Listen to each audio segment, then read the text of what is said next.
నమస్తే, నేను Vamshi. Welcome to special drive. Jubilee Hills assembly నియోజకవర్గంపై తెలంగాణలోని ప్రధాన పార్టీలన్నీ దృష్టి సారించాయి. సిట్టింగ్ ఎమ్మెల్యే మాగంటి గోపీనాథ్ ఆకస్మిక మరణంతో ఈ సీటు ఖాళీ ఏర్పడింది. బై ఎలక్షన్ కోసం ఇంకా షెడ్యూల్ రాలేదు. బీహార్ అసెంబ్లీ ఎన్నికలతోనే జూబ్లీ హిల్స్ అసెంబ్లీ స్థానానికి ఉప ఎన్నిక ఉంటుందని అంచనా వేస్తున్నారు. దీంతో అన్ని ప్రధాన పార్టీలు సమర సన్నాహాల్లో మునిగిపోయాయి. తమ రణ వ్యూహాలకు పదును పెడుతున్నాయి. ఇది బీఆర్ఎస్ సిట్టింగ్ సీటు. ఇక్కడ గోపీనాథ్ సతీమణి సునీతకే టికెట్ ఇవ్వాలని బీఆర్ఎస్ ఆలోచిస్తున్నట్లు ప్రచారం జరుగుతోంది. తాజాగా తెలంగాణ భవన్లో జరిగిన నియోజకవర్గ పార్టీ సమావేశంలో సునీతను కూడా ఆహ్వానించారు. గోపీనాథ్ కుటుంబానికి అండగా ఉండాలని బీఆర్ఎస్ వర్కింగ్ ప్రెసిడెంట్ కేటీఆర్ పిలుపునిచ్చారు. దీంతో సునీతనే అభ్యర్థిగా బరిలో దింపుతారని భావిస్తున్నారు. ఈ ప్రయత్నం సెంటిమెంట్ గా కూడా పనిచేస్తుందని, ఓట్లు రాలుస్తుందని గులాబీ నేతలు ఆశిస్తున్నారు. సిట్టింగ్ సీటును నిలబెట్టుకోవచ్చని లెక్కలేస్తున్నారు. ఇక అధికార కాంగ్రెస్ పార్టీ లెక్క వేరే ఉంది. సిటీ పరిధిలో ఆ మధ్య జరిగిన కంటోన్మెంట్ ఉప ఎన్నికలు కాంగ్రెస్ గెలిచింది. వాస్తవానికి గత అసెంబ్లీ ఎన్నికల్లో గ్రేటర్ హైదరాబాద్ పరిధిలో కాంగ్రెస్ కు ఒక్క ఎమ్మెల్యే సీటు రాలేదు. సికింద్రాబాద్ కంటోన్మెంట్ సీటును ఉప ఎన్నికల్లో గెలుచుకోవడంతో ఖాతా తెరిచినట్టయింది. అయితే జూబ్లీ హిల్స్ లో సీటు అలా కాదు. నగర నడిబొడ్డున హాట్ సీట్. ఇక్కడ గెలిస్తే సిటీలో ఒక సీటు కాంగ్రెస్ కు దక్కినట్టే లెక్క. అందుకే కాంగ్రెస్ ఉడుంపట్టు పట్టాలని చూస్తోంది. ఇక్కడ మైనార్టీ ఓట్లు ఎక్కువగా ఉండటంతో ఆ వర్గం నుంచి పోటీ లేకుండా సీటు ఆశించిన అజారుద్దీన్ ను ముందుగానే ఎమ్మెల్సీగా పంపింది. బలమైన నేతను బరిలోకి దింపి విజయ బావుటా ఎగరేయాలని చూస్తోంది కాంగ్రెస్.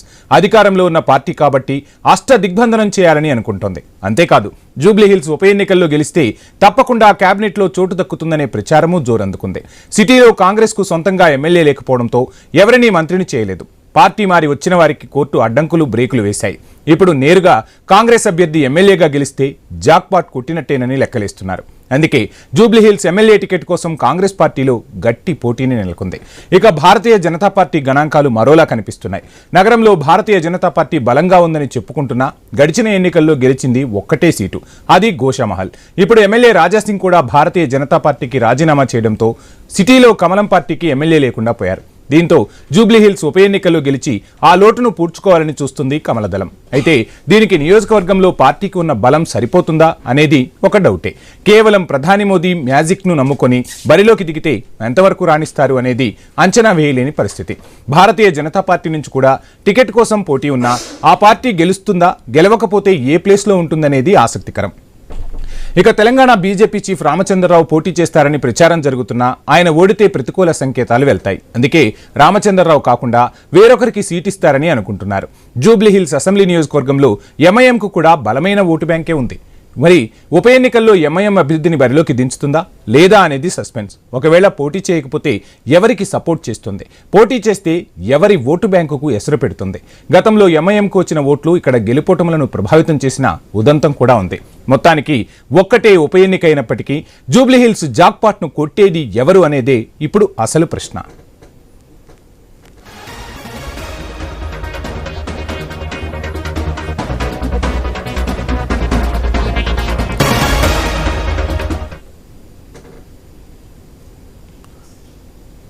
రైట్, ఇక జూబ్లీ హిల్స్ ఉప ఎన్నికకు సంబంధించి లేటెస్ట్ డీటెయిల్స్ మా ప్రతినిధి ఏవై స్వామి అందిస్తారు. స్వామి, నోటిఫికేషన్ రాలేదు కానీ ఎన్నికల కురుక్షేత్రం జరుగుతుందా అన్నట్టుగా అక్కడ పరిస్థితులు అయితే కనిపిస్తున్నాయి. ప్రధాన పార్టీలన్నీ కూడా అస్త్రశస్త్రాలు సిద్ధం చేసుకుంటూ ఉన్నాయి.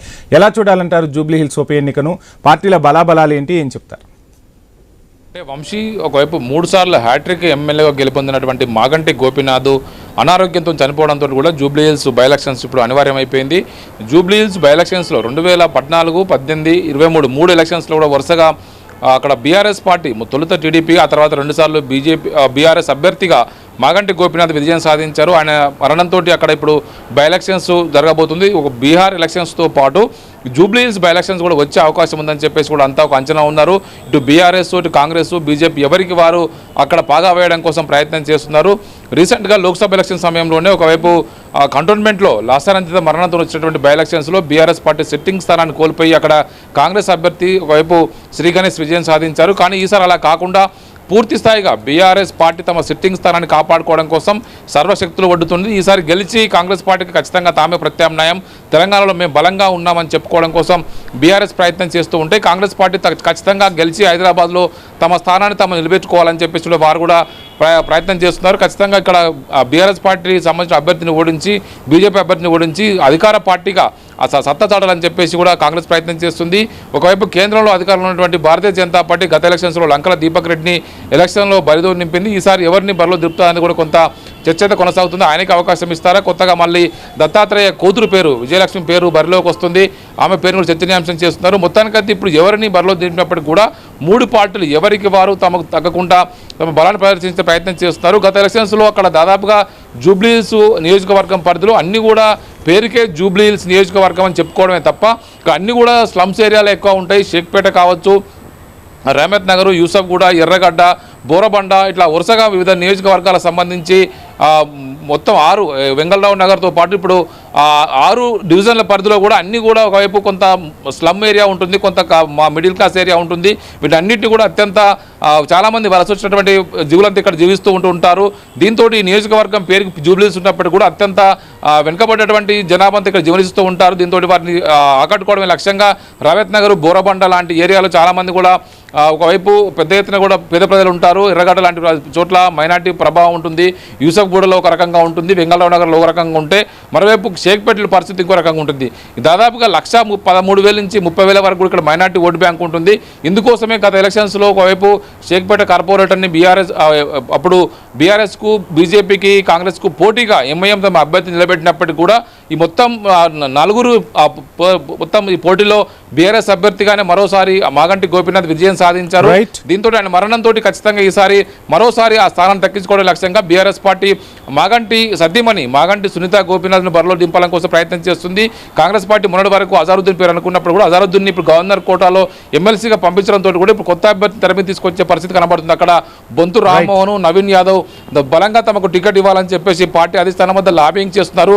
మాజీ మేయర్గా బొంతు రామ్మోహన్ గతంలో హైదరాబాద్లో పనిచేసిన అనుభవం ఉన్నందుకు ఆయన కూడా బీఆర్ఎస్ పార్టీ నుంచి కాంగ్రెస్లోకి వెళ్ళి అక్కడ యాక్టివ్గా పనిచేస్తున్నారు. పీసీసీ ఉపాధ్యక్షులుగా పనిచేస్తారు. ఆయన కూడా టికెట్ ఆశిస్తున్నారు.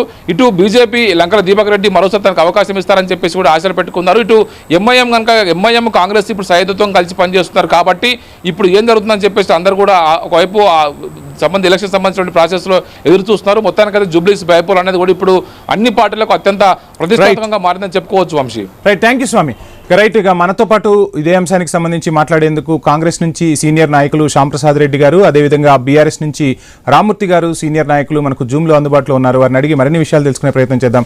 రామూర్తి గారు నమస్కారం అండి. నమస్కారం అండి. రామూర్తి గారు, మొత్తంగా చూస్తున్నాం సిట్టింగ్ సీట్ను నిలబెట్టుకోబోతున్నారా, ఏంటి వ్యూహం ఎలా ఉండబోతుంది? టికెట్ మాత్రం ఖచ్చితంగా మాగంటి గోపీనాథ్ గారి సతీమణికే అన్నట్టుగా క్లియర్ కట్గా లైన్ అయితే క్లియర్ అయిపోయింది. ఎలా నిలుపుకోబోతున్నారు? సిట్టింగ్ సీట్ నిలుపుకునే అవకాశాలు కనిపిస్తున్నాయి, ఏం చెప్తారు?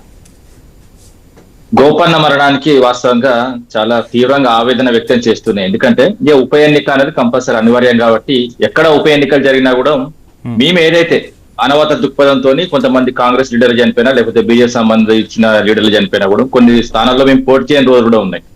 కానీ రాజకీయాలు రోజు రోజుకు మారిపోతున్నాయి. చనిపోయిన రోజు నుంచే ఏదైతే ప్రతిపక్షాలు ఇప్పుడు ఏదైతే కాంగ్రెస్ పార్టీ ఏదైతే అప్పుడు దేశంలో ప్రతిపక్షం కాబట్టి ఇప్పుడు వాళ్ళు చేస్తున్న చర్యలు కానీ పూర్తిగా మనం చూడొచ్చు.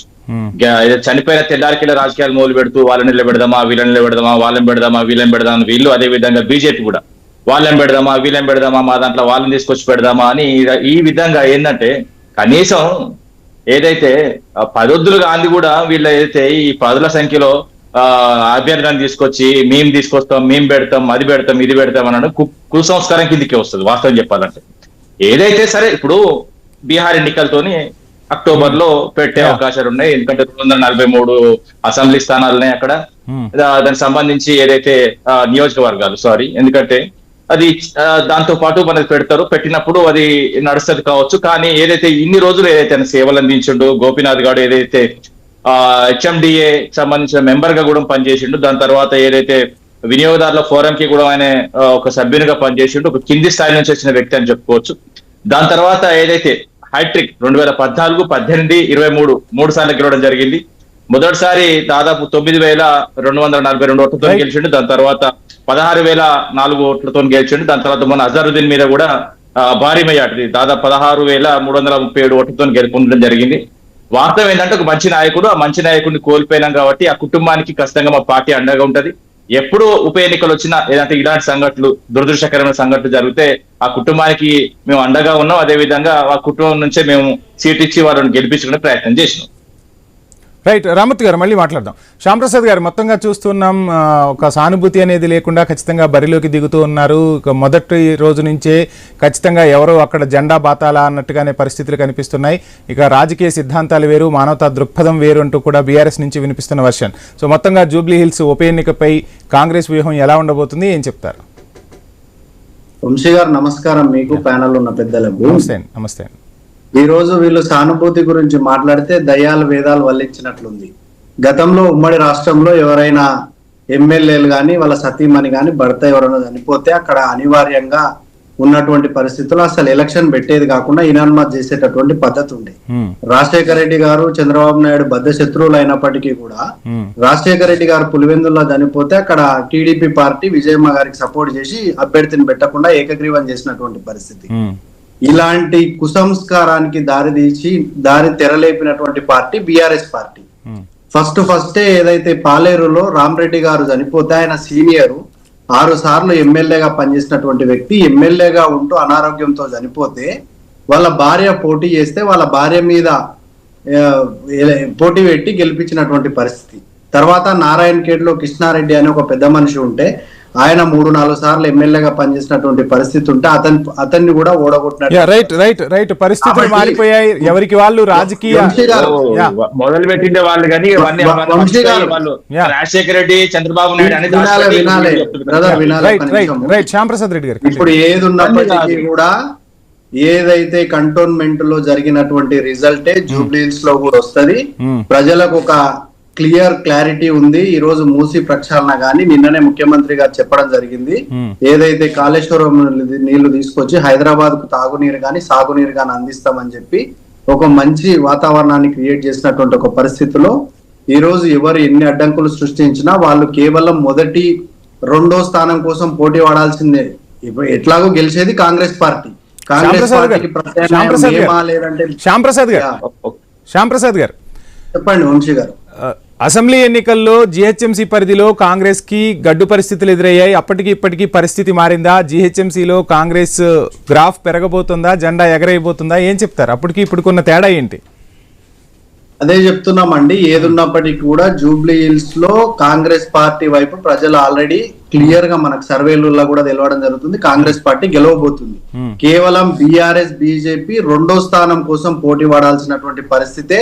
రాబోయే రోజుల్లో మాకు ప్రత్యామ్నాయం ఎవరు, బీజేపీ బీఆర్ఎస్ లేదంటే 2 కలిసి వస్తాయా అని కూడా ప్రజలందరూ గమనిస్తున్నటువంటి ఒక పరిస్థితి. ఎవరు కలిసి వచ్చినా ఏది చేసినప్పటికీ కూడా కాంగ్రెస్ గెలుపును జూబ్లీ హిల్స్ లో ఎవరు కూడా ఆపలేరు. ప్రభుత్వ సంక్షేమ పథకాలు గాని ఈ రోజు గెలిచి బీఆర్ఎస్ లో గెలిచినటువంటి నాయకులే కేసీఆర్ లాంటి వాళ్ళు అసెంబ్లీకి రావడం లేదు. ఆ పార్టీలో మనం ఉండి వేస్ట్ అని చెప్పి కాంగ్రెస్ పార్టీకి బయట నుంచి మద్దతు ఇస్తున్నటువంటి పరిస్థితి. ప్రజాస్వామ్యంగా ఎన్నికైనటువంటి ప్రభుత్వాన్ని కూలదోస్తామని చెప్తే ఇండిపెండెంట్ గా ఎమ్మెల్యేలు ప్రభుత్వానికి సపోర్ట్ చేస్తున్నటువంటి పరిస్థితిలో ఇప్పుడు కూడా అక్కడ బీఆర్ఎస్ గాని బీజేపీ గాని గెలిచి సాధించేది ఏం లేదని అక్కడ ఉన్నటువంటి విజ్ఞానవంతమైనటువంటి ఓటర్లు, అంటే ఈ బహుళ అంతస్తుల నుంచి స్లమ్ లో బతికేటటువంటి పెద్ద కాన్స్టిట్యున్సీ జూబ్లీ హిల్స్. ఆ జూబ్లీ హిల్స్ ప్రజలందరూ కూడా కాంగ్రెస్ పార్టీ వైపు, పేదలందరూ కూడా ఈ రోజు కాంగ్రెస్ పార్టీ వైపు చూస్తున్నటువంటి ఒక పరిస్థితి. కాంగ్రెస్ పార్టీ గెలుపును బీఆర్ఎస్ బీజేపీ 2 కలిసి వచ్చినా కూడా ఆపలేవు. వాళ్ళు కేవలం 2వ స్థానం 3వ స్థానాని కోసమే పోటీ పడాల్సినటువంటి అవసరం ఉంటది. ఏది ఉన్నప్పటికీ కూడా ప్రజా తీర్పు మేరకు 6 నెలల్లో ఎలక్షన్ నిర్వహించేటటువంటి పద్ధతిలో బీహార్ ఎలక్షన్లు కానీ ఇప్పుడే మనం గత 15 నిమిషాల కింద చూసినాం. ఈ యొక్క బీసీలకు 42% రిజర్వేషన్ గురించి కూడా గవర్నర్ గారు గ్రీన్ సిగ్నల్ ఇవ్వడం జరిగింది. ఇంకా ప్రతిపక్ష పార్టీలు ఎవరు కుట్ర చేయకుండా స్థానిక సంస్థల ఎలక్షన్ నిర్వహిస్తాం. అదే విధంగా ప్లీజ్ టైం ఇస్తాను మీకు. రామూర్తి గారు మొత్తంగా చూస్తున్నాం, ఇక మేమే జెండా ఎగరేయబోతున్నాం, మీరు గెలిచి కూడా ఎటువంటి ప్రయోజనం లేదు, జూబ్లీ హిల్స్ లో ఎగిరేది కాంగ్రెస్ జెండానే, పొత్తులతో వచ్చినా ఖచ్చితంగా మిమ్మల్ని చిత్తు చేస్తామంటూ కూడా కాంగ్రెస్ నుంచి వినిపిస్తున్న వర్షన్, ఏం చెప్తారు? మొన్న కూడా దేశవ్యాప్తంగా మేము జెండా ఎగరేస్తామని 1వ స్థానంగా మాది, మీరు ఎంత 2వ స్థానమో 3వ స్థానం అన్న వాళ్ళే ఇప్పుడు 3 రాష్ట్రాలకే పరిమితమైంది. 25 రాష్ట్రాల్లో ఇప్పుడు 3 రాష్ట్రాల్లో హిమాచల్ ప్రదేశ్, కర్ణాటక, అదే విధంగా తెలంగాణ, ఈ 3 మిగిలిలు. ఆ 3 పోకుండా చూసుకోండి. తర్వాత ముచ్చట ఈ 3 మూసుకోపోకుండా చూసుకుంటే సరిపోతుంది. ఎందుకంటే హైదరాబాద్ కి మీరు ఏం చేసిరు? చార్మినార్ కట్టిల్లా, లేకపోతే గోల్కొండ కట్టిల్లా, లేకపోతే సాలార్జంగ్ మ్యూజియం కట్టిల్లా, లేకపోతే చౌముల్లా ప్యాలెస్ కట్టిల్లా, లేకపోతే ఫలక్నామా ప్యాలెస్ కట్టిల్లా, బేగంపేట విమానాశ్రయం కట్టిల్లా. హైదరాబాద్ కి ఏం చేయలేదండి. మామూలుగా వీళ్ళు వచ్చి 8 ఏళ్ళు తెలంగాణ సపరేట్ గా ఉన్న తెలంగాణను మళ్ళా తీసుకుపోయి ఆంధ్రాలో కలిపి 60 ఏళ్ళు దోపిడీకి కారణమైన ఈ కాంగ్రెస్ పార్టీ ఇంకా ముసలి కన్నీళ్లు గార్చుకుంటా ఎన్నికల కోసం, సీట్ల కోసం, ఓట్ల కోసం రాజకీయాలు చేసి కాంగ్రెస్ పార్టీ గెలిచిన తర్వాత ఏం చేస్తారండి? వాళ్ళు భోగాలు అనుభవిస్తారు తప్ప పేదరిక నిర్మూలన అని వాళ్ళ నాయకుల ఇండాల్లో పేదరికం నిర్మూలించుకున్నది తప్ప మనం చూసుకుందాం. ఎప్పుడు ఎన్నికలు వచ్చినా కూడా రాయబరేరు కానీ, లేకపోతే అయితే రాహుల్ గాంధీ కానీ, సోనియా గాంధీ కానీ, సోనియా గాంధీ వాళ్ళ బిడ్డ అయితే ప్రియాంక గాంధీ కానీ ఎప్పటికీ రామూర్తి గారు చెప్పండి. మనం జూబ్లీ హిల్స్ గురించి మాట్లాడుకుంటే జూబ్లీ హిల్స్ ఉప ఎన్నిక అంటున్నామే కానీ జూబ్లీ హిల్స్ లో కూడా చాలా ప్రాంతాలు స్లమ్ ప్రాంతాలు ఉన్నాయి. ఈ రోజు అది ఏ ప్రభుత్వమైనా కావచ్చు. ఐ న్యూస్ ఇద్దరు నాయకులను కూడా సూటిగా ప్రశ్నిస్తున్న పరిస్థితి. వర్షం వచ్చిందంటే చాలు యూసఫ్ గూడ కానివ్వండి, రహమత్ నగర్ కానివ్వండి, షేక్పేట కానివ్వండి, ఎక్కడికక్కడ నాలాలు పొంగుతున్న పరిస్థితి. సామాన్య ప్రజానికం అష్టకష్టాలు పడుతున్నారు. జూబ్లీ హిల్స్ లో మేడల్లో మిద్దెల్లో ఉన్న వాళ్ళకి ఎటువంటి ప్రాబ్లం లేదు, కానీ స్లమ్ లో ఉన్న వాళ్ళ పరిస్థితులు ఈ రోజుకి మారలేదు. ఏం చేయబోతున్నారు, ఏం చెప్తారు? 434 సంవత్సరాలు అయితే హైదరాబాద్ చరిత్ర ఒక్కరోజు కాదండి. ఈ బాధకు, ఈ కారణాలకు 78 ఏళ్ల స్వతంత్ర భారతదేశంలో ఎక్కువ పాలించిన ఏ ప్రభుత్వం అన్నది కూడా క్లియర్ గా మామూలు చిన్నపిల్లాన్ని గిచ్చిలేపినా చెప్తాడు. మేము 10 ఏళ్లుగా వాస్తవంగా హైదరాబాద్ లో 36 ఫ్లైఓవర్లు కట్టాం. అదే విధంగా స్లమ్లలో వాళ్ళకు కూడా తీసుకుపోయి కొత్త ఇండ్లు ఇచ్చినాం. అదే విధంగా చాలా ప్రాంతాలను అభివృద్ధి చేసినాం. కొత్త ఫ్లైఓవర్లు, అదే విధంగా కొత్త రోడ్స్, అదే విధంగా రోడ్ వైడనింగ్స్. స్లమ్ లో కూడా దాదాపు అన్ని రోడ్లు వేసి, ఎందుకంటే మొన్న జిహెచ్ఎంసీ ఎన్నికల్లో కూడా వాళ్ళు మాకు భారీగా మేటి ఇవ్వడం జరిగింది. మొన్న అసెంబ్లీ ఎన్నికల్లో కూడా వన్ సైడ్.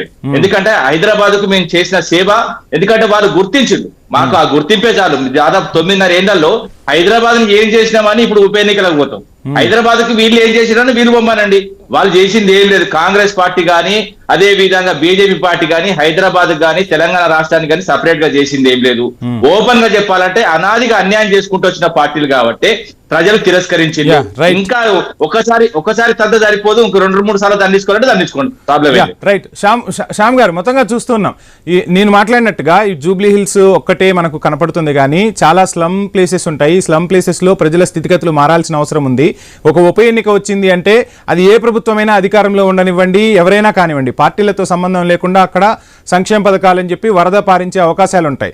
ఈ నేపథ్యంలో ఇప్పుడైనా ఆ ప్రాంత పరిస్థితులు మారతాయా ఏంటి అంటే రకరకాల, ఇప్పుడు మనం గ్రామీణ ప్రాంతాల్లో చూస్తే ఎవరికి వాళ్ళకు ఓటు బ్యాంక్ ఉంటుంది, కానీ జూబ్లీ హిల్స్కి వచ్చేసరికి వేరే ప్రాంతాల నుంచి వచ్చి ఇక్కడ సెటిల్ అయిన వాళ్ళందరూ కూడా ఉంటారు. ఖచ్చితంగా ఇప్పుడు ఈ జూబ్లీ హిల్స్ ఉప ఎన్నికను కాంగ్రెస్ సర్కార్ రెఫరెండంగా భావిస్తుందా, ఏం చెప్తారు? వంశీ గారు, ఎట్లుంటదంటే ఉప ఎన్నికలు వేరుంటాయి, స్థానిక సంస్థల ఎన్నిక అనేది మన స్థానిక ఎన్నికలు వేరుంటాయి. ఉప ఎన్నికల ప్రభావం ఎప్పుడు కూడా స్థానిక ఎన్నికల్లో ఉండదు. సరే, ఏదైనా కూడా ప్రభుత్వం రెఫరెండంగా భావించే కన్నా బాధ్యతగా భావిస్తుంది. బాధ్యతగా భావించి స్లమ్ములు ఉన్నటువంటి వాళ్ళు ఎట్టి పరిస్థితుల్లో అన్యాయానికి గురి కావద్దు, దోమల బారిన పడొద్దు, వాళ్ళు ఏదంటే కాలుష్యం బారిన పడొద్దు, ట్రాఫిక్ సమస్యలో చిక్కుకుపోవద్దు, నాలాల్లో మునిగిపోవద్దు అనే ఉద్దేశంతో, ఒక మానవతా దృక్పథంతో కాంగ్రెస్ పార్టీ రేవంత్ రెడ్డి గారి నాయకత్వంలో హైడ్రా అనేది తీసుకొచ్చింది. హైడ్రా తీసుకొచ్చి పేదల ఇండ్లు గుల్లగొడుతున్నారని చెప్పి గగ్గోలు పెట్టినటువంటి పరిస్థితి. అది ఎవరికో రేవంత్ రెడ్డి గారి ఇంటి కోసమో, కాంగ్రెస్ పార్టీ నాయకుల ఇంటి కోసమో చేయట్లేదండి. ఇలా గత 10 సంవత్సరాలుగా నాలాలను కబ్జా చేసిండ్రు. ఈ బీఆర్ఎస్ పార్టీ వచ్చిన తర్వాత పూర్తిగా కూడా అక్రమాలకు గురి చేసి పెద్ద పెద్ద వెంచర్లకు, లేఅవుట్లకు పర్మిషన్ ఇచ్చి పెద్ద పెద్ద నాలాల పైన ఇండ్లు కట్టుకొని, ఇదంతా జరుగుతున్నదే, ఇది ప్రజలకు కూడా తెలుసు. శ్యాంప్రసాద్ గారు, నా క్వశ్చన్ ఏంటి అంటే, కాంగ్రెస్ పార్టీ సింగిల్ గానే వెళ్తుందా, లేదంటే ఖచ్చితంగా ఎవరినైనా పొత్తుతో ఈ జూబ్లీ హిల్స్ ఎన్నికల బరిలోకి దిగబోతుందా? వ్యూహం ఎలా ఉండబోతుంది, ఏం చెప్తారు? ఇప్పుడు ప్రజల తరపున మద్దతుగా ఎవరొచ్చినా వాళ్ళనంతా కాంగ్రెస్ పార్టీ కలుపుకొని పోతుంది. కాంగ్రెస్ పార్టీ క్యాండిడేట్ ఉంటాడు. ఎంఐఎం పార్టీ ఈ రోజు కాంగ్రెస్ పార్టీకి అనుబంధంగా పనిచేస్తున్నటువంటి పరిస్థితి. ఫ్రెండ్లీ కాంటెస్ట్ ఉంటుందా, లేదంటే వాళ్ళ అభ్యర్థిని నిలబెడతారా అనేది వాళ్ళ పార్టీ యొక్క విషయం. దీని అధిష్టానంతో మాట్లాడి నిర్ణయం తీసుకుంటుంది. బీజేపీ, బీఆర్ఎస్ పార్టీ లాగా కుమ్మక్కు రాజకీయం ఎక్కడా కూడా ఉండదు. ఏదున్నా స్టేట్ ఫార్వర్డ్ ఉంటది. కాంగ్రెస్ పార్టీ ఒంటరిగానే పోటీ చేస్తుంది. ఎవరైనా మిత్రపక్షాలు, ఈ రోజు కాంగ్రెస్ పార్టీ కూటమిగా ఉంది, టీజేఎస్ కానీ, కమ్యూనిస్టు పార్టీలు కానీ, లేదంటే ఎంఐఎం పార్టీ ఫ్రెండ్లీ కాంటెస్ట్ చేస్తుంది. కాబట్టి ఎంఐఎం కలిసి వస్తే ఎంఐఎం పార్టీని కలుపుకొని పోయి అక్కడ ఉన్నటువంటి పేద వర్గాలకు అభివృద్ధి చేసే విధంగా, ఆ నియోజకవర్గాన్ని ఒక మోడల్ నియోజకవర్గంగా మార్చే విధంగా కాంగ్రెస్ పార్టీ 3.5 సంవత్సరాలు ఇంకా అవకాశం ఉంది. కాబట్టి నెంబర్ 1 నియోజకవర్గంగా అక్కడ ఉండేటటువంటి ప్రజలను కానీ, అక్కడ ఉండేటటువంటి వ్యవస్థను కానీ మార్చే విధంగా కాంగ్రెస్ పార్టీ పనిచేస్తుంది. కాంగ్రెస్ పార్టీ వైపు ప్రజలందరూ కూడా ఓటేయాలనే ఒక దృఢ నిశ్చయంతో ఉన్నారు. ఎట్లాగో కాంగ్రెస్ పార్టీ పవర్ లో ఉంది కాబట్టి అధికార పార్టీ ఉంటేనే ఆ నియోజకవర్గం అభివృద్ధి చెందుతుందనే ఒక ఉద్దేశంతో ప్రజలందరూ కూడా రావడం జరిగింది. అక్కడ ఉన్నటువంటి స్లమ్ లో ఉన్నటువంటి ప్రజల యొక్క కష్టాలను మొత్తం కూడా కాంగ్రెస్ పార్టీ తీర్చే విధంగా, మూసీని సుందరీకరణ చేసే విధంగా, వాళ్ళు మురుకు కంపుల నుంచి కాకుండా మేడల్లోకి వచ్చే విధంగా కాంగ్రెస్ పార్టీ కృషి చేస్తుంది. రైట్ రామూర్తి గారు, మొత్తంగా చూస్తున్నాం గతంలో చేసిన అభివృద్ధి మమ్మల్ని గెలిపిస్తుంది. మాగంటి గోపీనాథ్ ఏదైతే ఉన్నారో ఎంతో అభివృద్ధి చేశారు, మంచి పేరున్న వ్యక్తి, ఆయన సతీమణిని ఖచ్చితంగా గెలిపించుకుంటామని చెప్పి బీఆర్ఎస్ నుంచి వినిపిస్తున్నమాట. కాంగ్రెస్ మేము అధికారంలో ఉన్నాం, అభివృద్ధి చేస్తున్నాం, మా అభివృద్ధిని ప్రజలు చూశారు.